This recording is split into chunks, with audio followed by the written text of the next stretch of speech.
শুনলাম আপনার 5,000 টাকার ব্যাপারটা। তো 5,000 টাকা করে যে দিচ্ছেন 12 মাসে হয় 60,000 টাকা। তো আপনার ইলেকশনটা হচ্ছে ফেব্রুয়ারি মার্চ মাসে, তারপরে ভগবান না করুক আপনি যদি না থাকেন পরে, তাহলে কে দিবে? মুখ্যমন্ত্রী মমতা ব্যানার্জি জানিয়েছিলেন, পরিযায়ী শ্রমিকরা যদি রাজ্যে ফিরে আসে তাহলে প্রত্যেককে মাসে মাসে 5,000 টাকা করে দেবেন। এরই উত্তরে এক পরিযায়ী শ্রমিক জানালেন, রাজ্যের বাইরে অনেক ভালো আছেন এবং যা উপার্জন করছেন তা ওই 5,000-এর থেকে অনেক গুণ বেশি। তিনি আরও জানালেন, সামনে নির্বাচন, সেই নির্বাচনে যদি মুখ্যমন্ত্রী হেরে যায় তাহলে মাসে মাসে টাকা দেওয়ার যে কথাটা বলছেন সেটা কে দেবে? মুখ্যমন্ত্রীকে সরাসরি বললেন, পরিযায়ী শ্রমিকদের জন্য যদি কিছু করতে চান তো চাকরির ব্যবস্থা করুন, রাজ্য ছেড়ে তাহলে কেউ আর বাইরে যাবে না। মাননীয়া শুভনন্দন, পরিযায়ী শ্রমিক বলছিলাম। তো আপনি শুনলাম আপনার 5,000 টাকার ব্যাপারটা। তো 5,000 টাকা করে যে দিচ্ছেন 12 মাসে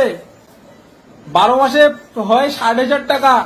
তো আপনার ইলেকশনটা হচ্ছে ফেব্রুয়ারি মার্চ মাসে, তারপরে ভগবান না করুক আপনি যদি না থাকেন পরে, তাহলে কে দিবে? আমরা যে এখানে কাজটা সবকিছু ফেলে রেখে চলে যাব। এই যে 2টো রুম নিয়েছি, একটা এই যে 2টো, ঠিক আছে, 2টো রুমের ভাড়া হচ্ছে 12,000 টাকা মাসে। তো আমরা পুরো ফ্যামিলি মিলে 75 থেকে 80,000 টাকা কাজ করি এখানে। তো বাড়ি গেলে তিন জনের হয় 15,000 টাকা, ঠিক আছে। তো তার সাথে ইলেকট্রিক বিল, খাওয়া দাওয়া, এভরিথিং হাবিজাবি নিয়ে আরো খরচা বেড়ে যাবে। তো 15,000 টাকাতে কি হবে মাননীয়া? তার জন্য বলছি কাজ দিন, কাজ যোগ্যতা অনুযায়ী কাজ দিন, ঠিক আছে।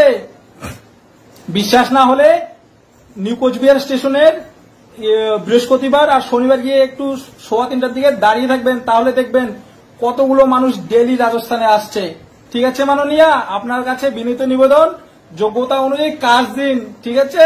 শুভনন্দন।